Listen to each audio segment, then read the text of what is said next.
ఉదయం మేల్కొన్నప్పటి కానుంచి మనతో పాటే సహజీవనం చేసే కొన్ని జీవరాశులు వాటి స్వభావాన్ని ఎప్పటికప్పుడు మనకు చూపిస్తూనే ఉంటాయి. కానీ వాటి నుంచి మనం ఏం గ్రహించామని చెప్పేసి ఏ రోజు కూడా మనం ఆలోచన చేయం. ఉదయం మేల్కొనడానికి ఒక కోడి అవసరం. ఆ కోడి కూతతో ఈ ప్రపంచం మొత్తం మేల్కొంటుంది. అలాగే ఇంట్లో ఉన్నటువంటి పెంపుడు కుక్క అది ఇంటికి ఎవరిని వస్తుంది, ఎవరు పోతున్నారని చెప్పేసి తన విశ్వాసంగా అది ఎప్పుడు విశ్వాసంగా ఉండడానికి ప్రయత్నం చేస్తుంది. తనకి వేసే బుక్కెడు ముద్దతో అది ఇంటి యజమానికి ఎప్పుడు న్యాయంగానే పనిచేస్తుంది. సో కుక్క నుంచి ఆత్మవిశ్వాసం నేర్చుకోవచ్చు. అదేవిధంగా ఒక గేదె, మన ఇంటి ముందునున్న గేదె పేడనిస్తుంది, అలాగే పాలను ఇస్తుంది. పాల ద్వారా నెయ్యి ఇస్తుంది, పిల్లలకు కడుపు నిండా పోషక పదార్థాలను ఇస్తుంది.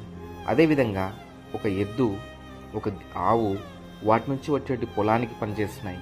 వాటి ద్వారా ఏర్పడేటువంటి విసర్జన పదార్థాలు ఎరువుగా కారత మారుతున్నాయి. అదేవిధంగా ఎన్నో రకాలైనటువంటి ఎలకలు కానీ, పిల్లులు కానీ, కుక్కలు కానీ, జంతువులు కానీ, సింహము కానీ, నీ చుట్టుపక్కల ఎంతమంది ఉన్నా నువ్వు నీలానే ఉండు. నీ టైం వచ్చినప్పుడు మాత్రమే నువ్వు విజృంభించు. నీకు ఆగలేసినప్పుడు మాత్రమే నువ్వు పరిగెత్తు. నీ లైఫ్ ఎలా ఉండాలి అనేది కూడా సింహం ద్వారా మనం నేర్చుకోవచ్చు. అదేవిధంగా చిరుతపులి కానీ, ఈ వన్యప్రాణుల్లో ప్రతి ఒక్కటి మనకి ఏదో రకమైన హింట్ ఇస్తూనే ఉంటుంది. కానీ అది మనం గ్రహించం. వాటిలో మాటలు రాని జీవులు ఎంత మర్యాదగా బ్రతుకుతున్నప్పుడు మాటలు వచ్చి మనం ఎంత మర్యాదగా ఉండాలి.